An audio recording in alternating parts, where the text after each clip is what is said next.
Enbridge's Line 5 pipeline carries Western Canadian petroleum to Ontario and Quebec. It's almost 70 years old and runs more than 1,000 kilometers, including a stretch that passes underneath the Straits of Mackinac between Lake Michigan and Lake Huron. The state of Michigan, several Indigenous communities, and many advocates concerned about what a rupture would do to the Great Lakes want it shut down. Its fate is once again before the courts. Let's hear from both sides. Joining us now in Calgary, Alberta, Heather Exner-Pirot, Senior Fellow at the Macdonald-Laurier Institute. In Traverse City, Michigan, Liz Kirkwood, Environmental Attorney and Executive Director of the nonprofit conservation group For Love of Water, also known as FLOW. In Kingston, Ontario, Warren Mabey, Canada Research Chair in Renewable Energy Development and Implementation at Queen's University. And here in our studio, Michelle Woodhouse, Water Program Manager at Environmental Defense and a Métis Water Protector. Thank you, Michelle, for joining us in studio and for those joining us on the line. So let's situate our conversation first with a map.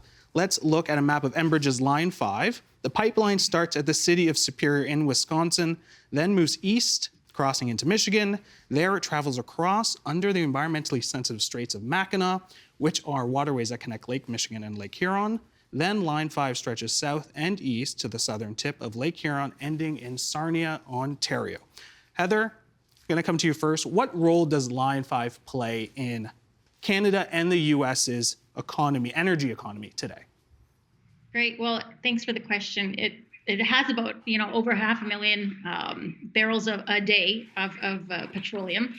It turns into gasoline, jet fuel, propane, other petroleum products. 500,000 is very significant, and it obviously feeds a large swath of Ontario, Quebec, feeds most of Pearson Airport, and also has impacts across the northeast Michigan, Indiana, Wisconsin, and elsewhere. So it is a very important pipeline. It delivers a large amount of petroleum and has tens of billions of dollars of impact and an economic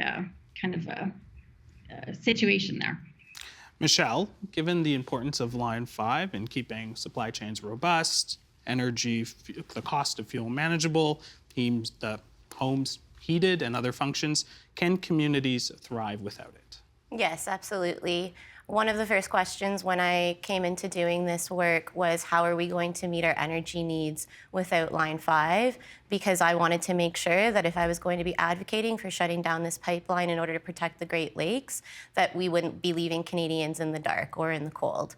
So I had a report that was commissioned out to an industry expert who has decades of experience working on relevant analysis related to the scope of the report that I had done.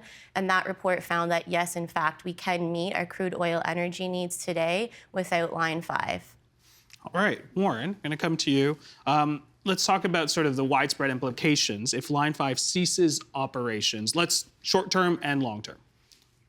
So short-term, the refineries in Sarnia that do provide a lot of those refined products, gasoline, diesel, jet fuel, that refinery would be starved.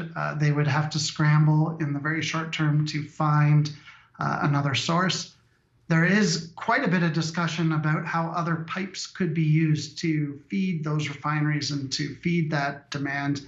And I do agree that there probably are ways that it could be done. Whether or not it could be put into play in the short term, how long it would take to get those new supply lines in place, I think is a question. Immediately, you would see a price impact because there would be a supply constraint. And that would impact consumers in Ontario and Quebec. It would impact consumers on the Great Lakes states as well. In the longer term, I do think that, yes, we could find some of these alternatives. There are potentially other pipeline pathways. There are potentially other ways to move crude around, but it would have a lot of disruption in the short term. Liz, what risks does Line 5 pose to the safety of the Great Lakes? Well, thank you. This conversation really needs a little more context of the fact that this is a 70-year-old pipeline that's located in the open waters of the Straits of Mackinac, which is one of the worst possible places for a catastrophic oil spill, according to the University of Michigan. It has far reaching implications for both Canada and the US. It could potentially destroy drinking water supplies and impact over 700 miles of private and public properties, both in Canada and the US. This is the wrong pipeline in the wrong location. The Great Lakes, of course, represent some 20% of the planet's fresh surface water. Over 25% of Canadians receive their water from the Great Lakes. And the significance of the Great Lakes cannot be underestimated. I also just want to mention that the location of these pipelines is in a high density shipping location, and multiple anchors have struck and hit the pipeline over the past couple of years, and there are other incidences that we may not even be aware of. But make no mistake, if an anchor struck and burst these pipelines, the magnitude of the harm would be extraordinary. And the best case scenario of a 30% cleanup would just destroy this extraordinary shared resource that both Canadians, the U.S. and multiple sovereign nations share in their stewardship duties. Liz, Michigan's Governor, Gretchen Whitmer, has ordered Enbridge to cease operations in the dual lines in the Straits, calling it an unreasonable risk. Enbridge has, of course, rejected that order, and in response, Michigan has sued Enbridge and is now, in that case, is now currently before a U.S. federal court. Of course, we know permits, environmental assessments for this project could take years to complete, and they're still pending. Do you think Enbridge will continue, and I understand it is still operating, but will it continue to operate the line until a court decision is reached? Well, from what we have seen is that Enbridge continues to defy the revocation and termination of the easement. This is a public trust easement. It is permission from the state of Michigan to occupy publicly owned bottomlands. And they have, we've seen, clear defiance. And similarly, in the Bad River Band case, which is in Wisconsin, and that territory is in Wisconsin, Enbridge is also it has trespassed, and the court there has found Enbridge to be in violation of trespass. They are currently looking at damages and injunctive relief. I want to just comment on the public, the public-facing comments from Enbridge have created an image that the sky will fall if line shuts down. That is not the case. In fact, Enbridge's own experts in the Bad River Band litigation have made it abundantly clear that there are multiple supplies in the region, including Enbridge's own Line 78 pipeline, which was rebuilt after the catastrophic 2010 Kalamazoo disaster that Enbridge caused here in Michigan. And that a Line 5 shutdown will have minimal impact on businesses and consumers, specifically in the U.S. And this, again, is from Enbridge's own experts, that the cost of the pump would be half to 1 cent. In Ontario, it could be, 4 to 6 cents. And the question is, we're not only talking about energy security, we're talking about water security, right? We cannot avoid discussing the extraordinary economic impact and engine that the Great Lakes serves. The Great Lakes is the third largest economy in the world, and to put this at risk is unacceptable. All right. Well, Heather, I want you to pick up on some of that. Line 5, of course, splits into dual sections that run under the Straits of Mackinac. Line 5 has spilled more than 1.1 million gallons in at least 29 separate spills along its length, but it hasn't spilled in those dual sections that run under the straits. Of course, Liz had mentioned some of the damages from anchors, one of those being in 2018 when an anchor from a shipping freighter struck and damaged the pipe, but there was no leak to my knowledge from that. I'm curious to get your take, Heather, there. Do you think there's a real threat of that happening? So I think we need to put this into context, that we're producing 12, 13, million barrels a day, in the United States, 5 billion in Canada.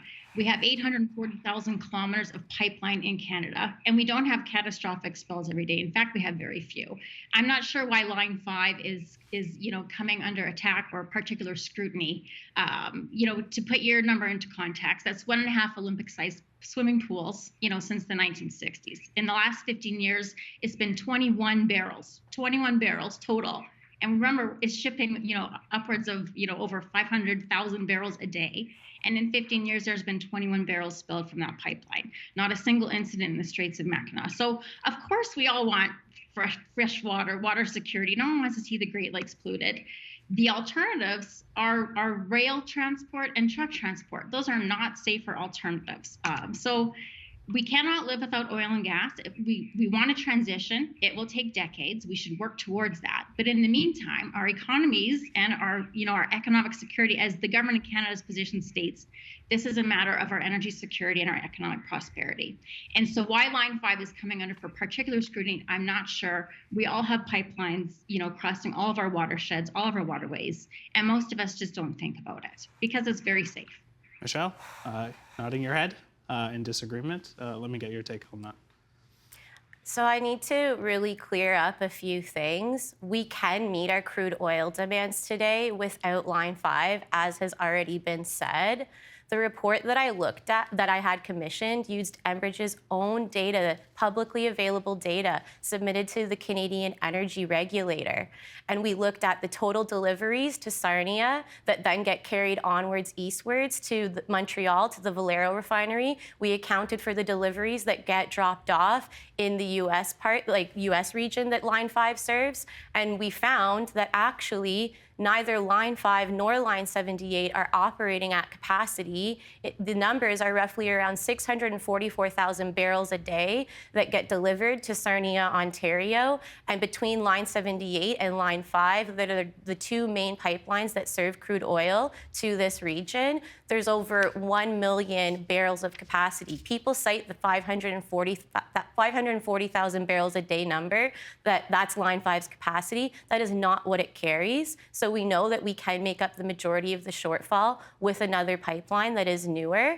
And we also know that the remaining shortfall can be made up by either 1 to 2 rail trains on additional trains a day on routes already moving crude oil, or 1 or less marine tankers on routes already moving crude oil. We know that we won't be left without jet fuel. We will be able to serve our energy needs. Refineries won't go out of business because of the fact that the necessary product is making it to market. We also accounted for the roughly 80,000 barrels a day of natural gas liquids that move through the pipeline. There's also ample sources for that product to make it to market. So we know that we can shut down this pipeline. It can happen faster than a tunnel would get built, faster than a reroute would get built, which are both dangerous plans in their own right. This can happen within 2 years or less. We can have a plan that we do this, and we can have things be smooth, and we can do this without having already a huge electric fleet of vehicles on the road. We can do it without having already the total electrification of the grid. We can do it with the mix of crude and renewables that we currently use to meet our energy needs. And that is what we need people to understand, is that yes, we have energy needs to meet here in Ontario and Quebec. We've been saying for decades, we've been trying to get progressive policies put in place, and fossil fuel corporations like Enbridge have been lobbying to have regressive policies put in place. And it's really frustrating when we get told we can't do this overnight. We know that, and we've been we've been seeing delays happen for decades. You know, we know there's information out there that fossil fuel corporations have hidden from the public, that they knew for decades the harms being caused to the climate. So I don't like when I hear these arguments to folks like myself that we can't do this overnight, because we're very aware of that. And I was being very reasonable and doing my homework when I made sure that I went and found out how we would meet our energy needs without this pipeline. And I also want to say one more thing. This pipeline is not just a threat in the Straits of Mackinac. That is one of the worst places in the world for a pipeline to be. And today, this pipeline would never get the okay to go through there. It is also a huge threat to Lake Superior from Bad River, which is actually, the proper name is Medicine River in Anishinaabe-Moan.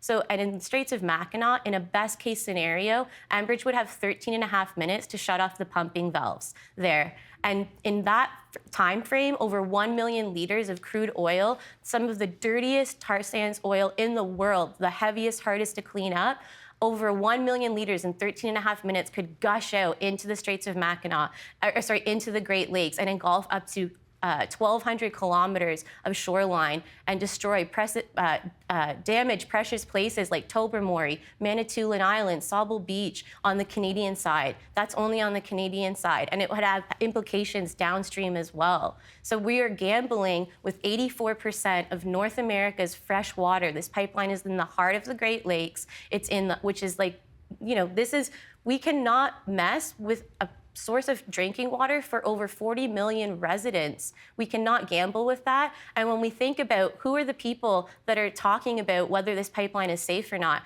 we have Enbridge, who has a known track record of pipeline spills. And we know that Enbridge is the corporation that owns the world's largest fossil fuel pipeline network in the world. So their interests are to keep that going. Then you have Indigenous nations, such as the Anishinaabe, who have been for over 10,000 years at least the original stewards and inhabitants of these lands and waters. And these people, as well as folks like myself, who I'm a dedicated water protector, are doing our homework to find out how we protect this really important, precious, the world's largest freshwater system we're talking about. And when we look at who is talking about whether this pipeline is safe or not, you need to look at the backgrounds of the people and what their motivations and interests are.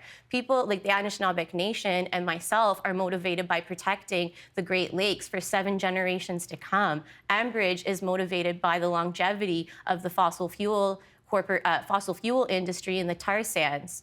So people need to think about this. I want to get in a statement from Enbridge. Of course, they are not here to defend. And so I want to make sure I get a statement in from them. So due to time constraints, Enbridge's Chief Communications Officer, Mike Fernandez, wasn't able to join us for today's panel, but Enbridge did send us a statement about safety measures and that the organization has taken to prevent oil spills into the Great Lakes.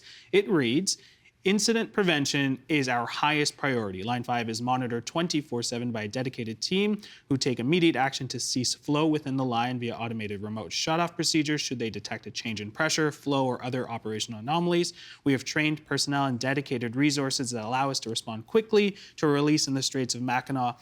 Enbridge has also implemented state-of-the-art measures that enhance safety and reduce the risk of an anchor strike by 99.5%. They include high-definition cameras positioned through the strait to check anchors on large vessels are stowed." Warren, I'm going to get you in on here. Are the measures Enbridge has taken and what Michelle has brought up, is this going to be able to prevent oil spills in the Great Lakes adequately? I don't think it can prevent oil spills per se. It can minimize the impact of oil spills. Enbridge has a history, and a lot of people are aware of that history. They've had some fairly damaging spills, including the Kalamazoo River a decade or so back. There are a lot of people who are very concerned about what might happen should those automatic procedures not kick in as quickly as they could, or should somebody miss something, some important piece of data. So, I think that people are right to be concerned. This is a risky point in the line. There are multiple risky points in this line. But people also need to think about how to make a transition. So if we don't want Line 5 to operate, how might we transition? I do agree that some of that capacity can be picked up by existing pipes that are further south, but not necessarily all. There would be impacts on prices. there is work that would need to be done to prepare people and to prepare the markets for that. I'm not saying it shouldn't be done, but I'm not saying it can be done without an impact, because there would actually absolutely be impacts. I want to stick with you and ask you sort of a little bit more about the tunnel project itself. Enbridge plans to build a tunnel deep under the strait into the lake bed to house a new segment of Line 5. Essentially, it would be a large tunnel, and then the pipe would be inside that. Some pipeline safety experts say that transporting oil and gas through an enclosed tunnel could lead to an explosion. Some have called it a ticking time bomb in that regard as well. How plausible is that? So if there was in anywhere along that tunnel a leak, if there were gases or liquids that were escaping and pooling, if there was an ignition source that could light that, yes, there could be a very big problem with a tunnel. However, again, these are not things that are just sort of thrown together. There would be fairly extensive safety measures built into any tunnel system that was put in place. I assume 24-hour monitoring. I'm less concerned about the risk of a catastrophic explosion. I'm actually more concerned about the cost. At some point, Enbridge has to think about, does it make sense to put all of this infrastructure in place to keep this older pipeline system working? Would it make sense to utilize other pipes within their system? That's a dialogue that I think we need to have. I think that there needs to be discussion about what would be the smartest next step for the company. Can I say a couple things really quick? Just on the price impacts. Can I say something? How about we'll do Liz and then we'll get Michelle. Is that Sure, right? yeah. So with respect to the tunnel, this is a false option for the public to really engage in, because right now the most important issue is getting Line 5 out of the Straits of Mackinac. I don't know if the public understands this, but these pipelines are in the open waters, moving with these extremely powerful currents. For the past 20 years, this has been the Achilles heel of this pipeline. Enbridge has been has placed over 200 braces that they call anchors on the lake bed floor to hold this down. And if an anchor struck and yanked this, I mean, it would be absolutely catastrophic. Enbridge, it has posited this solution when it is clear that there is existing capacity throughout the Great Lakes pipeline system. The new report from the International Energy Agency, the IEA, says that there can be, in their net zero by 2050, there can be no new fossil fuel infrastructure if we're actually going to achieve the climate goals that our nations and this planet needs. The idea of an investment of $500 million is not, is a very low estimate that's a couple of years old. In addition, Enbridge is facing a reroute for 41 miles around the Bad River Band. Why would we be investing in additional fossil fuel projects rather than looking to smart transitions? Things are happening at this extraordinary pace. The need for the same levels of propane for residential household is being reduced with heat pumps and other measures. And I just want to emphasize how important it is for people to recognize that markets adjust. If you think about Canada, you've had the reversal of Line 9, the Cochin pipeline. We've had reverse lines of Capline. This system is in constant flux. If there's one thing that we know, that there is no one refinery that relies on one pipeline. That would not be a good system.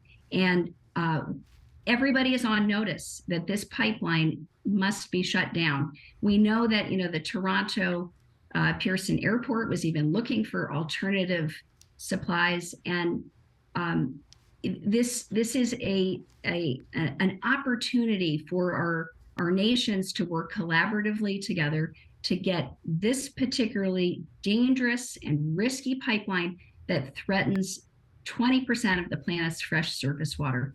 And we can do that, but it requires smart, innovative, and orderly changes and collaboration.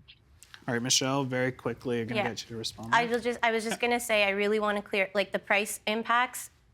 Our study showed it would be roughly 2 cents per liter in Ontario and Quebec. Liz just did a really good summary of the issues with the reroute and the tunnel, and we know that together those things will cost well over $1 billion. Now, that's nothing for a company like Enbridge, but that is money that could be better used towards renewables. And we know that the oil demand globally, there's a lot of projections that show as early as the late 2020s and early 3030s, Canada needs to plan for a steep decline in global oil demand. So to build a reroute and a tunnel that will take at least 6 to 10 years for each one to be completed makes no sense. Heather, I'm going to get your take as well on this.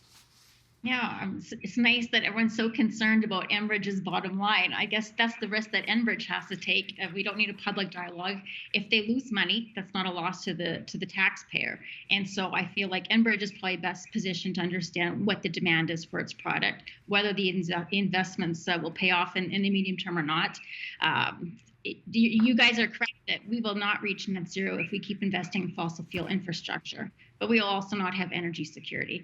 And I think we've seen, and the tone has changed since 2022 and the Russian war in Ukraine, that energy security is also important, that climate security is very important, water security is important, but so is energy security. There's 85 million people in the Great Lakes region, and they all need petroleum products. The economy needs it, society needs it, people in their heating home need it. So I think, if Enbridge is wrong in its forecast of the demand, then that will be a cost that Enbridge has to bear. And I don't think it should be a top concern for the public. All right, I'm going to read a little bit of a statement that we had received. Of course, Enbridge has also faced pushback from Indigenous communities situated on the shores of the Great Lakes on both sides of the border. We have a statement from the Anishinaabe Nation, which represents 39 First Nations communities in Ontario. It was sent to us by Grand Council Chief Reginald Niganobi on Friday, February 17th. The Anishinaabe Nation supports the shutdown of Line 5. Our communities have collectively stood in solidarity with our relations along the pipeline to protect the land and water against the potential for catastrophic environmental damage. For centuries, peoples of our nations have been caring and relying on the Great Lakes. We are reliant on the waters for our way of life. We will be relieved when this line is effectively decommissioned, and we express our gratitude to our relatives who have been leading these critical advocacy efforts for years. Heather, I'm actually going to come to you first. You've written about pipelines becoming the leading edge of economic reconciliation. I'm hoping you can sort of explain that. What are your thoughts on the tension between Enbridge and Indigenous communities on Line 5? Yeah, so there are many different perspectives from many different Indigenous communities. Enbridge, obviously there's some tension on this one. I think everyone on this call would agree that they should reroute, around the Bad River Band. And everyone supports it, and that's Canada's position too. However, there are many Indigenous communities that do support, pipelines or have had economic development pipelines. Line 3 in Minnesota was a great example on both sides of the border. And just a few months ago, Enbridge actually sold 11.57% stake of its Athabasca pipelines in northern Alberta to a group of 23 Indigenous communities, Métis and First Nations from Treaty Areas 8 and Treaty Area 6. And so Enbridge is doing a good job in some parts. Not all Indigenous communities are opposed to pipelines. Some are welcoming the own source revenues and the jobs that brings. And so they need to find a way to manage the relationship in this area. I would also add, though, that the Ontario and Anishinaabe are not directly affected by this pipeline. If there was a spill, if there was a catastrophic spill, they would be impacted. But so would all of us. No one wants to see that, least of all Enbridge. But that pipeline does not run through their territory. So 12 federally recognized Anishinaabe tribes in the U.S. and 10 more in Ontario have passed resolutions calling for Line 5's closure. Michelle, I want you to get a comment on Heather as well, but you sort of touched on it. How might a Line 5 spill affect their livelihoods? Well, I mean, to say this doesn't affect them, and it's only a matter. A spill. This does affect them. Water does not care about political colonial borders. It moves past that. And so the fact that this poses an existential threat to the way of life for the Anishinaabe people is unacceptable. This is an existential threat to anyone who's in the area. It's an ecological disaster in the making. And just because the pipeline doesn't run through their territory doesn't mean that it doesn't impact them. And just so you are aware, the actual original traditional territories of the Anishinaabe Nation is across the entire Great Lakes. The colonial borders came afterwards, and they were all one nation, and they still are. All right, Warren, I'm going to come to you. You've talked a little bit about sort of solutions, viable solutions. What are some viable alternatives to Line 5? So the best alternative would be to find another pipeline or combination of pipelines that could deliver the product that's required.